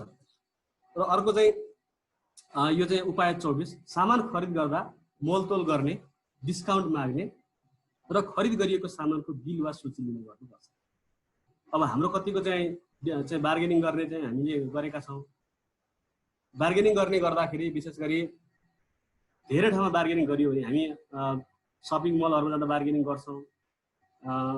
विभिन्न सामानहरू चाहे तपाईँको लत्ता कपडा होस्, चाहे खाद्यान्न होस्, चाहे तरकारी, बार्गेनिङ गर्नेले यस्ता चिजहरू बार्गेनिङ गरे पनि एउटा चिजमा चाहिँ हामीले बार्गेनिङ गर्ने गर्दैनौँ अथवा डिस्काउन्ट माग्ने गर्दैनौँ। त्यो भनेको चाहिँ मेडिकलमा गएर औषधि किन्ने बेलामा हामीले चाहिँ यो औषधिमा चाहिँ धेरै मान्छेले डिस्काउन्ट मागेको मैले देख्ने गर्दिनँ। मैले एउटा चाहिँ सानो उदाहरण, यस्तो के हुनसक्छ त्यो खोजी गर्ने र हामीले जहिले पनि सामान किन्दाखेरि चाहिँ त्यसको मोलतोल गर्ने, डिस्काउन्ट माग्ने र खरिद गरिसकेपछि खरिद गरिएको सामानको बिल अथवा त्यसको चाहिँ लिस्ट जहिले पनि माग्ने गर्ने बानी गर्नुपर्छ। किन त्यो गर्नुपर्छ त भन्दाखेरि कहिलेकाहीँ धेरै सामानहरू किनेर हामी फर्किने क्रममा चाहिँ हामी मर्चेन्टहरूलाई त्यो भुक्तानी गरेर फर्किने क्रममा के हुँदो रहेछ त भन्दाखेरि कहिलेकाहीँ चाहिँ हामीले खरिद नगरेको सामानहरूको रकम भुक्तानी गरेर आउने चान्सेसहरू हुँदो रहेछ। त्यसले गर्दा तपाईँले सामान किनेपछि त्यसको बिल अथवा लिस्ट लिएर आउनुभयो भने घरमा आएर तपाईँ सबै सामानहरू चेक गरेर सबै सामानहरू चाहिँ त्यो लिस्ट अनुसार ठिक छ कि छैन, त्यसको मूल्य ठिक छैन भने ट्याली गरेर हेर्नु चाहिँ सही हुन्छ। यदि कहिलेकाहीँ त्यसरी चाहिँ आफूले नल्याएको सामानको रकम पनि भुक्तानी भएको रहेछ भने त्यस्ता लिस्टहरूले आफू त्यस्तो खालको रकमहरू भुक्तानी गर्नको लागि सहयोग पुर्याउँदो रहेछ। अर्को उपाय भनेको 25 कसैले सापटी दिएको रकम प्राप्त हुन ढिला भएको छ भने अप्ठ्यारो नमानिकन फिर्ता माग्ने। सापटी चाहिँ प्राय मान्छेहरू चाहिँ के हुन्छ त भन्दाखेरि सापटी दिएका रकमहरू आउन ढिला भयो भने फिर्ता माग्नलाई चाहिँ अप्ठ्यारो मानिने हुन्छ। तर एउटा हेल्दी रिलेसनको लागि पनि र आफ्नो चाहिँ यो वित्तीय अवस्था यो सन्तुलनमा राख्नको लागि पनि हामीले यदि कसैलाई सापटी दिएका छौँ भने यस्तो बेलामा चाहिँ एकदमै अप्ठ्यारो नमानिकन हामीले त्यो सापटीका रकमहरू फिर्ता माग्ने गर्न सक्नुपर्छ। उपाय नम्बर 25।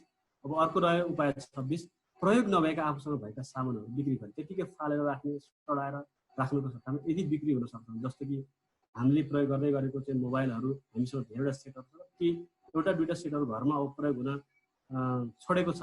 उदाहरणको लागि यो मोबाइल जस्तो अर्कै हुनसक्छ, मैले सजिलो गरी मोबाइलको उदाहरण दिएँ। यदि त्यो मोबाइल अरू कसैलाई उपयोग हुन सक्छ भनेदेखि कतिमा त्यो मोबाइल बिक्न सक्छ, त्यसलाई बिक्री गर्न सक्छौँ, घरमा त्यतिकै राख्नु सक्छौँ। हामीलाई आवश्यक पर्ने भन्दा थप सामानहरू हामीसँग छ, त्यसको प्रयोग छैन भने हामीले बिक्री गर्न सक्यौँ भने पनि के हुन सक्ने भयो भन्दाखेरि त्यसले हामीलाई केही रकमको व्यवस्था हुन सक्ने भयो। यो उपाय नम्बर 26। र अर्को उपाय 27 पुनः प्रयोग गर्न मिल्ने झोलाहरूको प्रयोग गर्ने र यसबाट नयाँ झोलाहरू किन्नुपर्ने हुँदैन र वातावरण स्वच्छ बनाउन पनि यसले सहयोग पुग्छ। यो उपाय 27।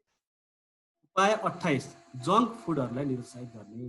जङ्क फुड भनेको चाहिँ के हो भन्दाखेरि अब उदाहरण दिएर भन्नुपर्दाखेरि त चाउचाउ भयो, चिजबल भयो, यो चाहिँ तपाईँको चिप्सहरू भयो, यस्ता चिजहरू। र यसलाई ठ्याक्क अर्थमा हामीले बुझ्दाखेरि चाहिँ थोरै परिमाणमा धेरै प्रोटिन, धेरै फ्याट चाहिँ पौष्टिक तत्त्वहरू धेरै त्यहाँ थोरै परिमाणमा मिसाएर जुन खाद्य पदार्थहरू बनाइएको हुन्छ त्यस्ता खाद्य पदार्थहरूलाई जङ्क फुड भनिन्छ।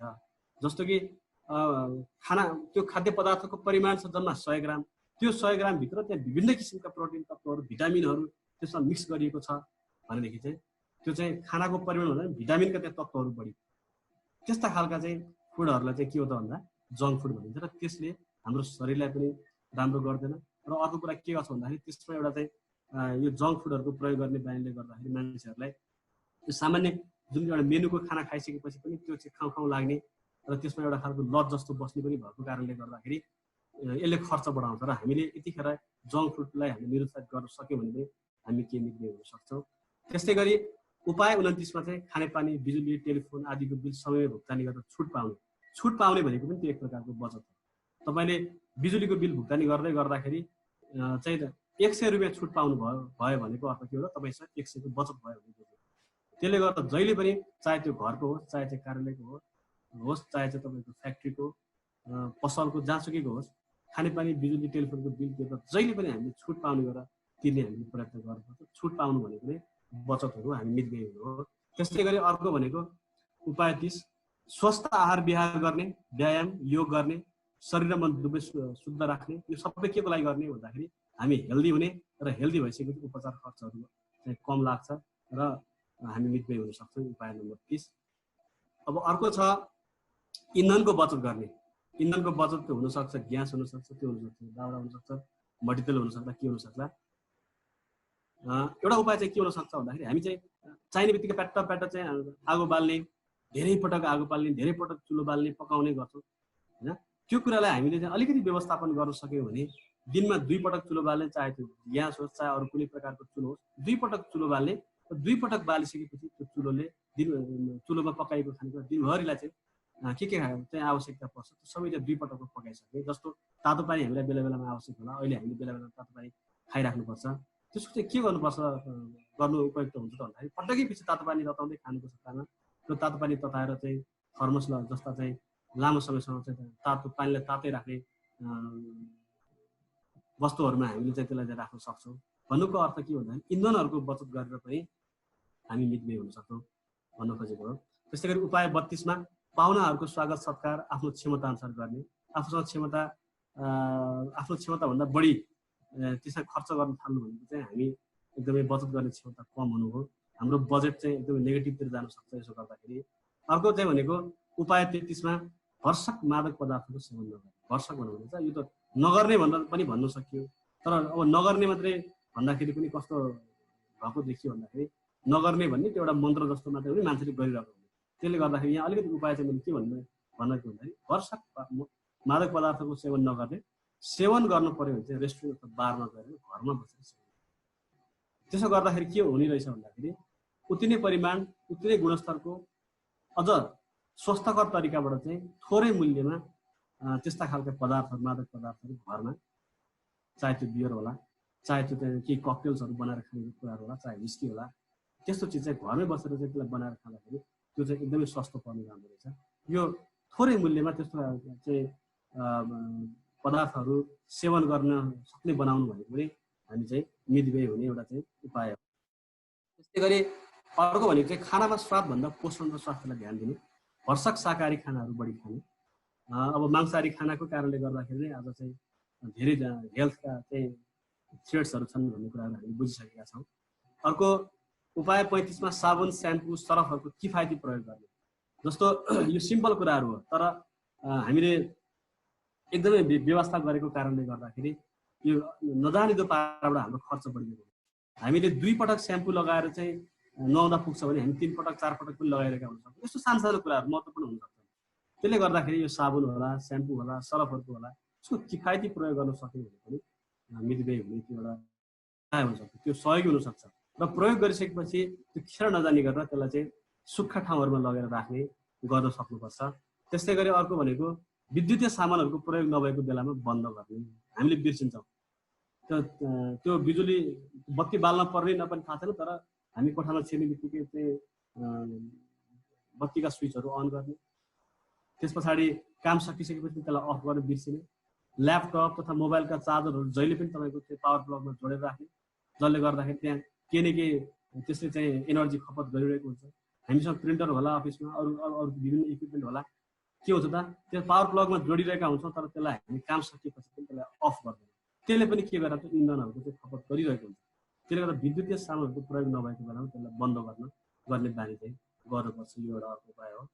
र अर्को चाहिँ के छ भन्दाखेरि साइकल, मोटरसाइकल, गाडी लगायतका सवारी साधनको ठिक समयमा मर्मत सम्हार गर्ने र जतन गरी लामो समयसम्म प्रयोग गर्न सकिने बनाउने। यो गर्नाले पनि के हुन्छ त भन्दाखेरि मितव्ययीलाई सहयोग हुन्छ। 38मा बत्ती बाल्दा एलइडी चिनको प्रयोग गर्ने। यो महँगो हुनसक्छ, तर यसले धेरै वर्षसम्म चाहिँ फाइदा दिन्छ। यसले 50% भन्दा बढी चाहिँ इन्धनको खपत घटाउँछ र एकपटक खरिद गर्नुभयो भने यसले धेरै समयसम्म चाहिँ फाइदा दिन्छ। यो कुरा हामीसँग थाहा भएको कुरा हो। अर्को चाहिँ के हो त भन्दाखेरि टिभीमा नचाहिने धेरै च्यानलहरू नजोड्ने, भर्सक टिभी पनि घरमै उपलब्ध इन्टरनेटको माध्यमबाट हेर्ने कुराहरू यो उपयोगी हुन सक्ला। त्यस्तै गरी अर्को चाहिँ अब चुरोट, गुटखा, खैनी जस्ता वस्तुहरूको सेवन नगर्ने। यो अहिले चाहिँ तपाईँको कोभिड-19 को महामारीको अवस्थामा चुरोट खानु, गुटखा खानु, खैनी खानु भनेको चाहिँ त्यो एउटा आफैमा एउटा चाहिँ स्वास्थ्यको लागि चुनौती पनि हो। त्यसकारणले गर्दा यस्ता चिजहरू चाहिँ हाम्रो प्रयोग गर्न चाहिँ छोड्यो भने पनि हामी मितव्ययी हुनुको लागि यसले चाहिँ सहयोग गर्छ भने। अर्को चाहिँ अब समाचारहरू, पत्र पत्रिकाहरू हामीलाई पढ्नु मन लाग्ला, त्यो छ भने पनि हामीले के गर्न सक्छौँ त भन्दाखेरि अहिले त समाचारको लागि विभिन्न चाहिँ अनलाइन भर्सनहरू छन्, समाचारका अनलाइन पोर्टलहरू छन्। ती समाचारहरू हामीले हेऱ्यौँ भने पनि त्यो पत्र पत्रिकाहरू किनेर हामीले चाहिँ जुन हेर्ने गर्छौँ त्यो खर्च चाहिँ जोगिने गर्छ। जस्तै तपाईँलाई कान्तिपुर हेर्न मन लाग्यो भने कान्तिपुर जस्तो तपाईँको पेपर हुन्छ ठ्याक्कै त्यस्तो अनलाइन भर्सन हरेक दिन निस्केको हुन्छ। तपाईँलाई साप्ताहिक, नेपाल लगायतका अरू पत्र पत्रिकाहरू हेर्नु पर्यो भने पनि के हो त त्यसका अनलाइन भर्जनहरू छन्।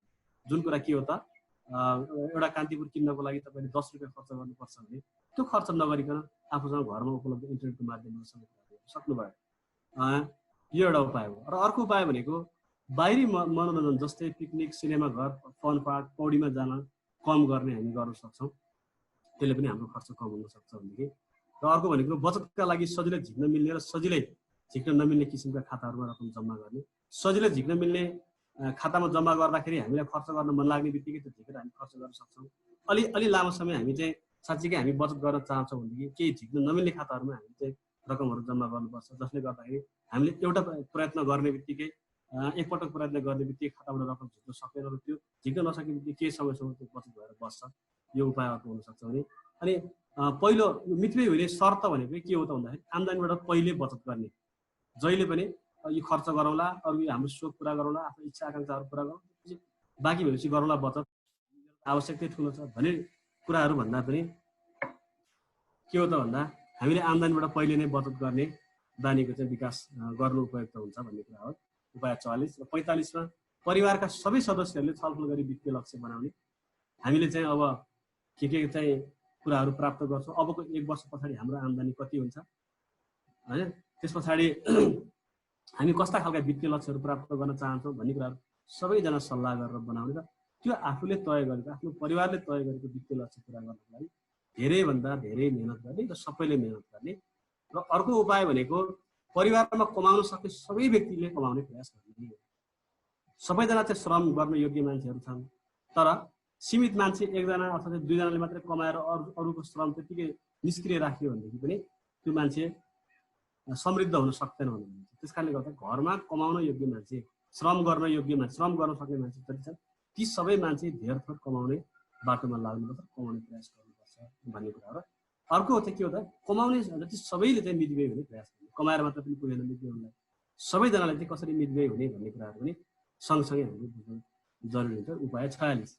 अब अर्को उपाय 47 मा घरमा खुद्दुकीको प्रयोग गर्ने, बालबालिकालाई पनि बचत गर्न सिकाउने। घरमा खुद्दुकीको प्रयोग गर्ने भनेको के हो त भन्दाखेरि हामीले कहिलेकाहीँ सानोतिनो पैसालाई व्यवस्था गर्छौँ र त्यो त्यतिकै खेर जाने। घरमा खुद्दुकीको प्रयोगले त्यस्ता सानो पैसाहरूलाई चाहिँ जोगाउने काम मात्रै गर्दैन कि बालबालिकालाई बचत गर्नुपर्छ भन्ने कुरा चाहिँ सिकाउँछ।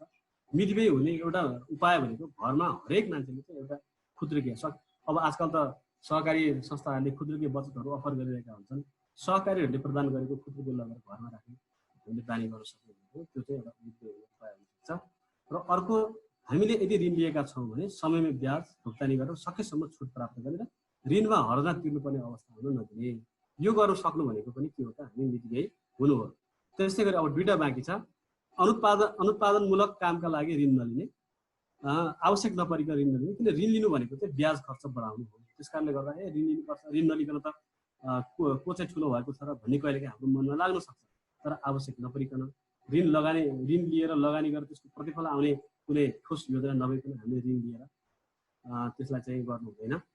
किन भन्दाखेरि ऋण लिनु भनेको चाहिँ त्यसले सिधै एउटा ब्याज खर्च बढाउने कुराहरू हो। त्यसकारणले गर्दा अब 50औं अथवा अन्तिम उपाय भनेको चाहिँ आफ्नो वित्तीय व्यवस्थापन कसरी गर्ने भन्ने बारेमा विभिन्न सामग्रीहरूको अध्ययन गर्ने। यी 50 उपाय, यस्ता उपायहरू गर्दै गयो भने तपाईँहरूले यसलाई 100-200 पनि पुर्याउन सक्नुहुन्छ। यो 50 वटा चाहिँ मुख्य गरी महामारीमा हामी कसरी मितव्ययी हुन सक्छौँ, अहिले नै हामीले चाहिँ तुरुन्तै यसलाई लागू गर्न सकिने कुराहरूलाई 50 वटा रिकमेन्डेसन भनौँ हामीले, यो चाहिँ हामीले हाम्रा सदस्यहरूलाई रिकमेन्ड गर्न सक्छौँ। हामीले दैनिक चाहिँ व्यवहारमा हामी लागू गर्न सक्छौँ। मलाई लाग्छ यो 50 वटा कुराहरू हामी सबैको लागि महत्त्वपूर्ण छ। अब यो 50 वटा कुराहरू चाहिँ के को आधारमा तयार भएका हुन्छ भन्दाखेरि हामीले चाहिँ मितव्ययी हुनको लागि चाहिँ यो 2टा कुराहरूमा आधारित रहेर बनाइएका हुन्। त्यो 2टा कुराहरू के हो त भन्दाखेरि एउटा वान्ट, एउटा निड, अथवा एउटा चाहिँ आवश्यकता हो र एउटा चाहिँ के हो त चाहना हो, अब अथवा इच्छा हो। त्यसकारणले मितव्ययिता अपनाउनको लागि मुख्यतया चाहिँ हामीले आवश्यकता र इच्छामा फरक थाहा पाउनुपर्छ। अलिकति म तपाईँहरूलाई बताऊँ आवश्यकता र इच्छा भनेको के हो भनेको।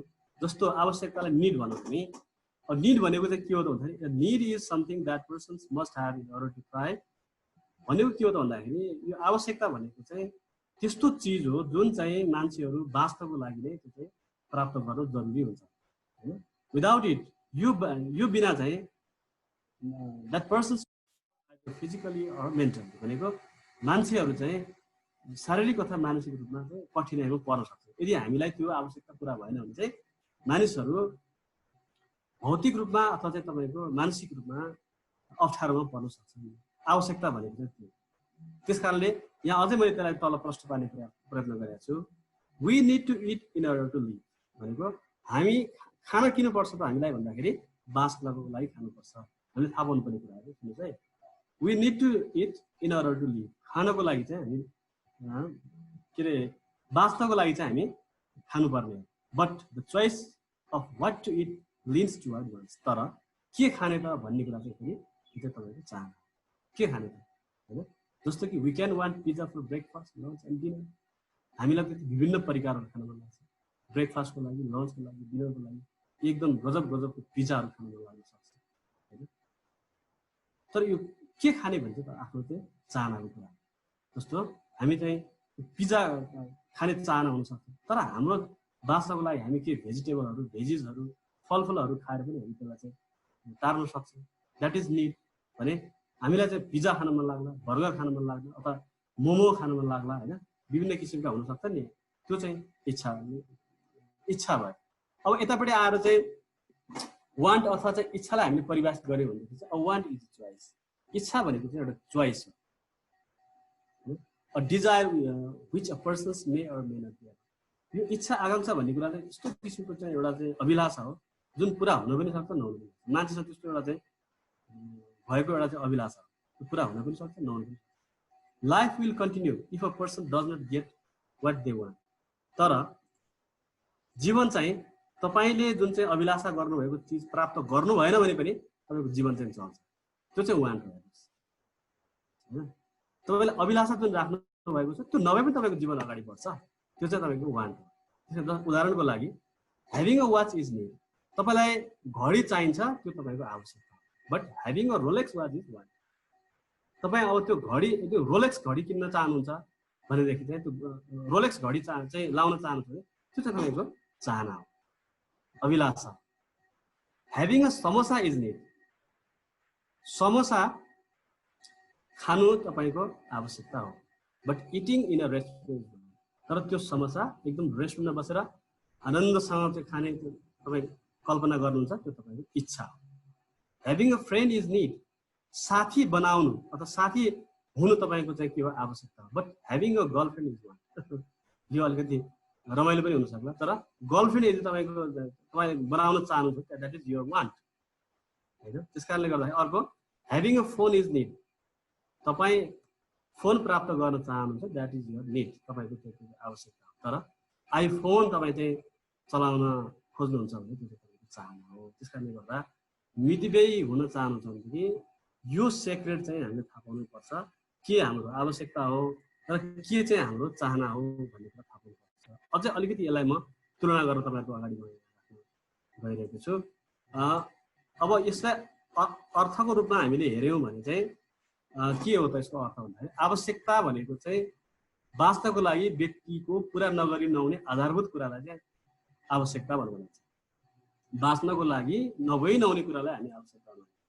इच्छा भनेको चाहिँ के हो त भन्दाखेरि इच्छा व्यक्तिले विलासिताको लागि प्राप्त गर्न चाहने वस्तु र सेवा हो। यो कुरा चाहिँ हामी अर्थमा हामीले यसलाई बुझ्न सक्छौँ। र प्रकृतिको आधारमा हामीले यसलाई छुट्याएर हेऱ्यौँ भने आवश्यकता प्राय सीमित प्रकृतिको हुन्छ र इच्छा चाहिँ यो असीमित प्रकारको अनलिमिटेड हुन्छ। यो र अर्को कस्तो वस्तु सेवाहरूको हो त भन्ने हिसाबले हामी यसलाई तुलना गऱ्यौँ भने आवश्यकता प्राप्त नगरी नहुने चाहिँ वस्तु र सेवा हो। इच्छा चाहिँ प्राप्त गर्न अभिलाषा राखिने वस्तु र सेवा हो। अब यो आवश्यकताले जरुरतको प्रतिनिधित्व गर्छ, इच्छाले चाहिँ आकांक्षाको प्रतिनिधित्व गर्छ। अब मान्छेको अस्तित्वको लागि आवश्यकता एकदमै आवश्यक हुन्छ, इच्छा चाहिँ आवश्यक हुन्छ नै भन्ने हुँदैन, यो अनावश्यक पनि हुनसक्छ। परिवर्तनको सन्दर्भमा समय सँगसँगै पनि समय परिवर्तन भए पनि मान्छेको आवश्यकता स्थिर रहन्छ भने इच्छा चाहिँ सँगसँगै गतिशील हुन्छ। त्यस कारणले गर्दाखेरि हामी मितव्ययी हुन खोज्दैछौँ भने हामीले हाम्रो आवश्यकताहरू चाहिँ के हो, हाम्रो इच्छाहरू के हो भन्ने कुराहरू हामीले आफूलाई चाहिँ एनालाइसिस गर्न सक्नुपर्छ। त्यस कारणले अब मैले एउटा कुरा चाहिँ तपाईँहरूको अगाडि राखेँ। फेरि पनि हाम्रै फादर अफ क्रेडिट युनियनको एप्टर राखेको है, फ्रिडम फ्रम वान्ट। अब हामी मितव्ययी हुन चाहन्छौँ भने हामी वान्ट अथवा चाहिँ इच्छा अथवा चाहिँ हाम्रो आकांक्षाबाट हामी मुक्त हुन सक्नुपर्छ। उसले सन् 1850 को दशकमै यो चाहिँ मान्छेहरूलाई कसरी धनी हुने भन्ने उपायहरू सिकाउँदै गर्दाखेरि बताउनु भएको कुरा यहाँ हेरौँ एकचोटि। उहाँले के भन्नुभएको छ भन्दाखेरि I cannot offer you a miracle which will free you from poverty without any effort on your part. तपाईँ आफ्नो तर्फबाट के पनि गर्नुहुन्न भने म तपाईको लागि कुनै पनि जादु गर्दिन सक्दिनँ। गरिबीबाट निस्कनको लागि तपाईको लागि म कुनै पनि जादु गर्दिन सक्दिनँ। तर एउटा कुरा चाहिँ म भन्न सक्छु, हामी सबै मिलेर राम्रोको लागि गर्छौँ, गर्नेतर्फ लाग्छौँ भने पक्कै पनि हामीले हाम्रो सामूहिक आवश्यकता चाहिँ पुरा गर्न सक्छौँ भनेर उनले त्यति नै खेर भन्नुभएको छ। र यसको अर्थ के हो त भन्दाखेरि यदि हामी हाम्रो सीमित स्रोत र साधनबाट पनि बचत गर्न प्रयत्न गर्छौँ, केही बजेटहरू निकाल्न प्रयास गर्छौँ भने सबैभन्दा पहिला हामी हाम्रो इच्छा आकाङ्क्षाबाट मुक्त हुन सक्नुपर्छ भन्ने कुराहरू उहाँले 1850 को दशकमै भनिसक्नु भएको छ। मैले यो कुरालाई यहाँ राखेँ। र अर्को कुरा जुन यो कुरा अब मकवानपुर जिल्ला बचत सङ्घलाई म धेरै धेरै धन्यवाद पनि दिन चाहन्छु। धेरै यस्ता चाहिँ एजुकेसनका कुरा कार्यक्रमहरू उहाँले चलाउनुहुन्छ र यो सन्दर्भमा आज मैले यो विषय अलिकति सानो मसिनो भए पनि केही कुराहरू तपाईँको अगाडि सेयरिङ गर्ने अवसर पाएँ। यो काइन्ड अफ एजुकेसन पनि हो। यो एजुकेसन आज जिल्ला बचत सङ्घ र हाम्रो बिचमा चाहिँ आदान प्रदान भइरहेको छ। जिल्ला बचत सङ्घका चाहिँ समिति उपसमिति व्यवस्थापन र विभिन्न यसका संस्थाहरूसँग चाहिँ जोडिएर हामी कुरा गरिरहेका छौँ। र यो हामी संस्था लेभलमा जाँदाखेरि हामीले हाम्रो कुराहरू हाम्रा सदस्य लेभलसम्म पुर्याउने गर्दछौँ, जसलाई हामी चाहिँ सदस्य शिक्षा भन्छौँ। र सदस्य शिक्षा आजकल वित्तीय साक्षरतामा आएर चाहिँ यो जोडिएको छ। र यो एजुकेसनको बारेमा पनि यहाँ राकेशले के भन्नुभएको छ त भन्दाखेरि after the credit union is established only a few members understand it's objective and goals. हामीले बचत ऋण सहकारी संस्थाहरू स्थापना गर्छौँ। यो गरिसके पछाडि थोरै मान्छेले पनि मात्रै यो संस्थाको चाहिँ उद्देश्य र लक्ष्यहरू थाहा पाउँछन्। धेरै मान्छेहरूले त यसको बारेमा थाहा नै पाउँदैनन्। यसमा के समस्या आइरहेका छन्, यसमा राम्रा कुराहरू के हुन् भन्ने कुरा त थाहा नपाउनेको सङ्ख्या बढी हुन्छ। एकदमै थोरै मान्छे मात्रै थाहा पाउने मान्छेहरू हुन्छन्। A short lecture is not enough to raise a more general understanding. त्यसकाले गर्दाखेरि यस्ता छोटो छोटो यस्ता सानो सानो प्रोग्रामहरू, एक दुई पटकको बसाइहरू चाहिँ यो पर्याप्त नहुन सक्छ। एजुकेट गर्ने सन्दर्भलाई लिएर यो चाहिँ पर्याप्त नहुन सक्छ, किनभने हामीले एउटा चाहिँ ठुलो बुझाइ बनाउन जरुरी छ। हामीले चाहिँ ठुलो जमात हामीसँग चाहिँ जोडिएका ठुलो जमातलाई उनीहरूको जीवन समृद्ध बनाउनको लागि जरुरी छ। त्यसकारणले गर्दा यो सर्ट लेक्चरहरू पर्याप्त नहुन सक्छ। यो कन्टिन्युसली यस्ता छलफलहरू गर्दै जानुपर्छ। गर्दै गएपछि बिस्तारै बिस्तारै चाहिँ मान्छेहरूले लागू गर्नको लागि अभ्यास गर्न थाल्छन् भन्ने कुराहरू यहाँको अगाडि राख्दै यो विषयवस्तु सानो हुँदाहुँदै पनि यो हाम्रो जीवनमा, हाम्रो दैनिक जीवनमा लगायत हाम्रा सदस्यहरूको जीवनमा पनि यो उपयोगी हुने छ भन्ने कुराहरू विश्वास लिँदै मैले आफूले तयार पारेको विषयवस्तुहरू यहाँहरूको अगाडि प्रस्तुति गर्ने क्रम यही नै बित्ने अनुमति चाहे। म तपाईँहरू सबैलाई ध्यान दिएर चाहिँ हेरिदिनु भएको, सुनिदिनु भएकोमा धन्यवाद दिँदै मैले प्रस्तुतिलाई चाहिँ यतिखेर यही नै बिट मारेँ। अब के यहाँहरूको जिज्ञासा रहेको फेरि तपाईँहरूसँग जोडिनेछु। हस्त अहिले चाहिँ नमस्कार। हजुर, हस्त धेरै धेरै धन्यवाद कृष्ण कुमार सरलाई। उहाँले आफ्नो एकदमै महत्त्वपूर्ण समय हामीलाई उपलब्ध गराएर यो महामारीको समयमा पनि हामीले कसरी यो मितव्ययिता अपनाउन सकिन्छ भन्ने विषयमा हामीलाई एकदमै सहज रूपमा आफ्नो प्रस्तुतिहरू मार्फत प्रस्तुतिकरण गरेर गइसक्नु भएको छ।